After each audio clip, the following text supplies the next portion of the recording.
my name is Luh Rahayu Artati. You can call me Rahayu. I'm student from Ganesha University of Education. In this video, I would like to answer the 10 questions from my lecture in e-learning course. So, the first question is, what is online learning? Explain also synchronous learning and asynchronous learning. Well, online learning is education that takes place through the internet. In other words, online learning is learning that uses computer network that is connected directly and globally. There are two types of e-learning. The first one is synchronous learning and the second one is asynchronous learning.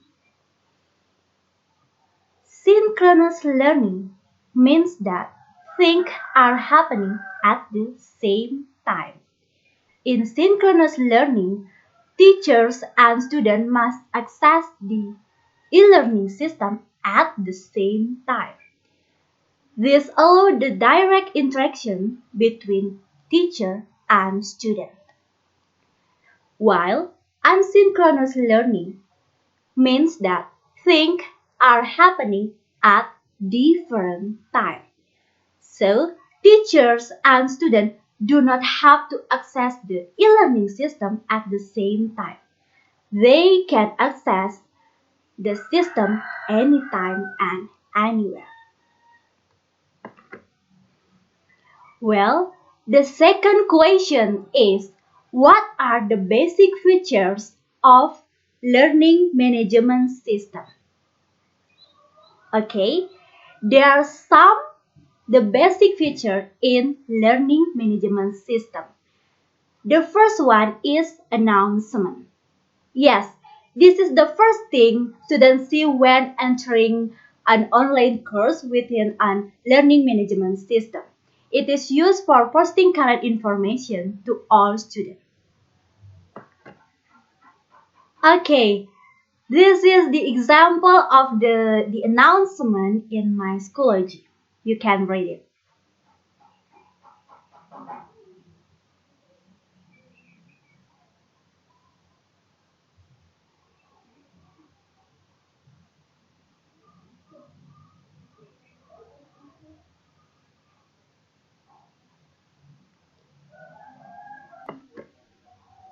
Okay, the second feature is syllabus. The syllabus provides structure for the course and outline course expectation. It is used for posting the course syllabus. Okay, this is the example of the syllabus.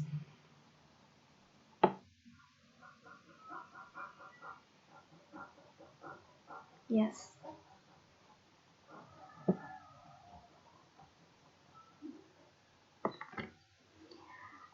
Well, the next is about lessons. The lessons are the main instructional container for your course. So, students review the week by week or unit by unit course lesson. Well, next is about the discussion forums. Students go to the discussion forum to participate in online class discussion.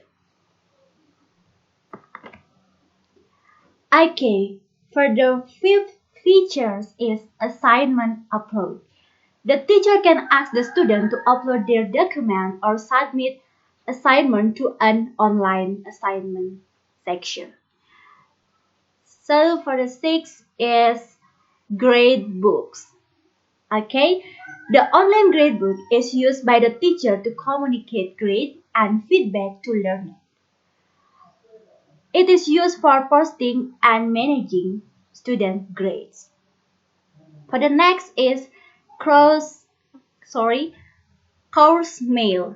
Course mail can be used when the teacher wants to send out the important message to student, whether individual student or the whole class. Okay, for the last is about resources.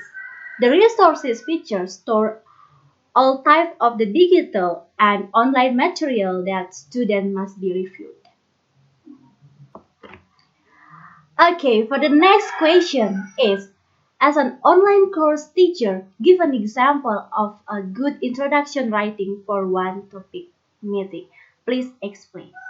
Okay, as we know that there are several requirements for good writing in online class, such as the writing style is clear, short, and direct.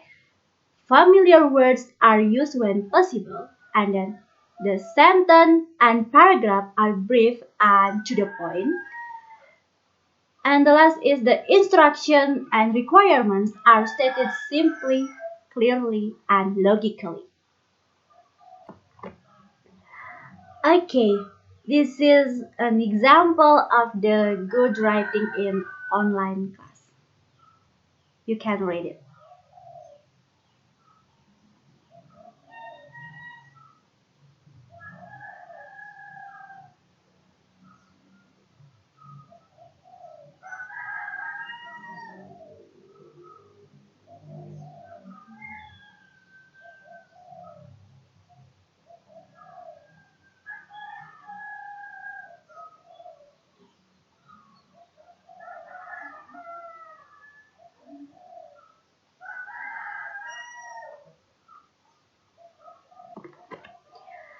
Okay, for the next question is, why online learning must be attractive and what elements are needed? Please give an example.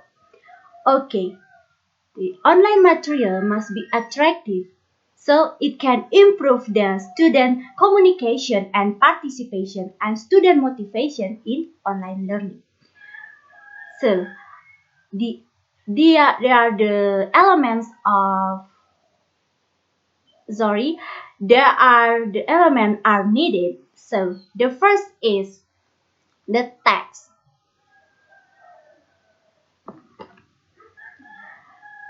Okay, the type size should be large enough so that student can read it, and then the bold and italic are used only to emphasize important item, and then the last is word in all caps are avoided. Okay, the next element is color. Color is used with purpose, and then there is a good contrast between text and background. The next is about layout. There is enough there is enough space between lines, paragraph, and to the right and left of the text so that it is easy to read. And then the last is about graphic. Use bullets or number to set separately items that can be listed. Okay, here is the example.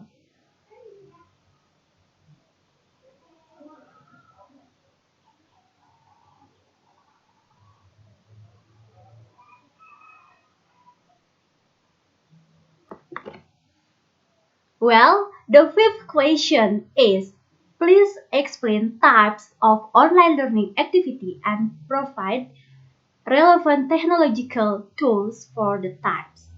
Okay, the first types of learning activity is class participation and discussion.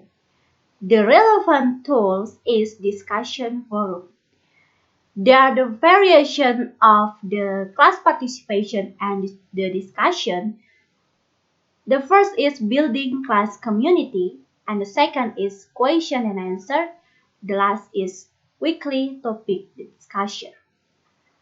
Well, the second types of learning activity is journal writing. So the relevant tools is blog, and variation of the journal writing is individual reflection and teacher reflection. So these journals show the student reflection on the blogs they read, and then the teacher gave the comment for the student reflection.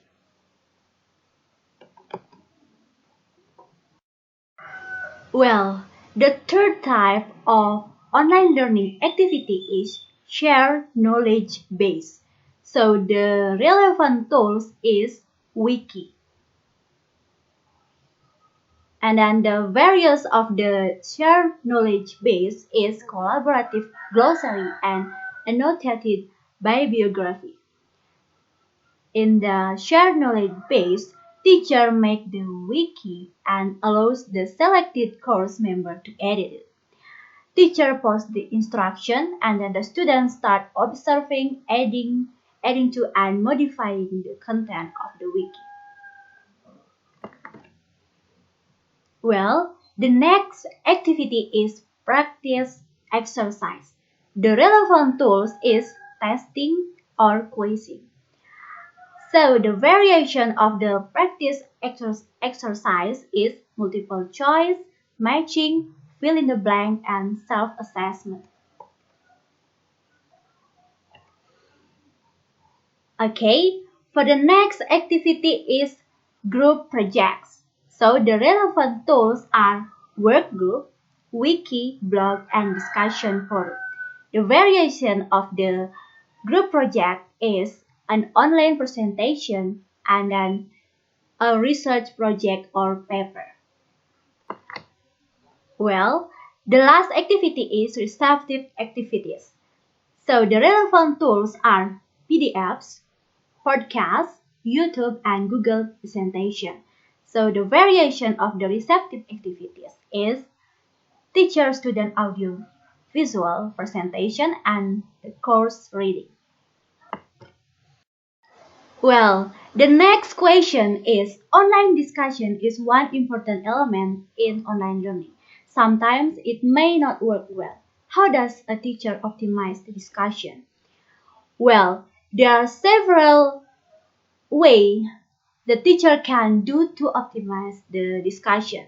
The first one is assign grade. As we know that in general, if no grade is given, students are not likely to participate in. In this case, teachers have to give clear assessment criteria. And then the second one is pose a good question. Yes, a good discussion starts with a good question. Avoid questions that read like exam question. So the teacher should ask students to express an opinion. Okay, the third way is provide structure and describe your expectation. In this case, students need clear parameters for discussion part, such as specify the length, frequency, timeline, due date, and specific guidelines to follow. In other words, provide an example for students to follow. And then the next is encourage student ownership of the discussion. As a teacher, your presence online should not dominate the discussion. It should encourage discussion between students. If students direct their responses to you, you must redirect those questions and comments to the group. Okay, for the last is monitor the discussion. In groups where participation is very low, reassign group member to other group. The teacher must encourage students to respond to one another. Okay, for the next question is, please provide an example of learning resource that can be used to engage learner in online learning. So, if I as a teacher, I will give a video about expression of hope and wish from an expert. And then the student can learn the material through this video. And then after that, the teacher give an assignment for student to make video related to the material. Okay, this is the example of the resources. Okay, this is the assignment and then this is the video.